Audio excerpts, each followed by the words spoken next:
বাংলাদেশের অলরাউন্ডার সাকিব আল হাসানকে England and Wales Cricket Board ECB প্রশ্নবিদ্ধ বোলিং অ্যাকশনের জন্য নিষিদ্ধ করেছে।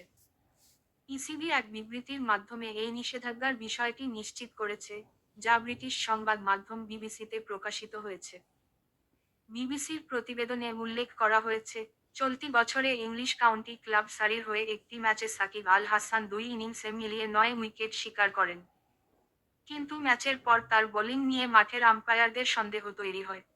এর ফলে ইসিবি জানায়, সাকিবকে পরবর্তী ইসিবি স্বীকৃত কোনো টুর্নামেন্টে অংশ নিতে হলে তার পরীক্ষার মধ্য দিয়ে যেতে হবে। ইএসপিএন ক্রিকইনফো এক প্রতিবেদনে জানিয়েছে, বোলিং অ্যাকশন নিয়ে অভিযোগ ওঠার পর চলতি মাসের শুরুতে ইংল্যান্ডের লাফোরো বিশ্ববিদ্যালয়ে একজন স্বাধীন পরীক্ষায় অংশ নেন সাকিব আল হাসান। ওই পরীক্ষায় তার বোলিং অ্যাকশন অবৈধ প্রমাণিত হয়েছে। পরীক্ষায় দেখা গেছে, সাকিবের বোলিংয়ের সময় হাত 15 ডিগ্রির চেয়ে বেশি ঘুরেছে, যা ইসিবির বোলিং অ্যাকশন সংক্রান্ত বিধির লঙ্ঘন।